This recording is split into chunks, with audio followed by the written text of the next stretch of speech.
Let's play a game. What's unusual about this plague pit? If you guessed that the skeletons in the upper right-hand corner are green, you would be correct.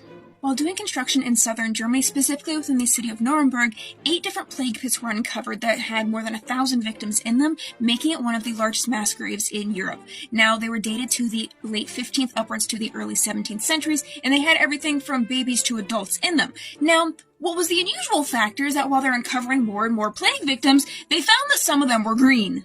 Just so we're clear here, Yersinia pestis, the plague itself, does not turn your bones green. This is a science fact. So historically, when a plague pit was filled and covered over, we didn't tend to put a sign that said, hey, here's where we put the plague victims, because when it was covered over, we knew where the plague victims were. However, as we moved on from times where plague was a thing, we tended to forget where we put the plague victims. Hence why nowadays we just find plague pits. So, with that being said, metal processing plants were built in the areas where these plague pits were, and the waste that came off of them stained the bones green.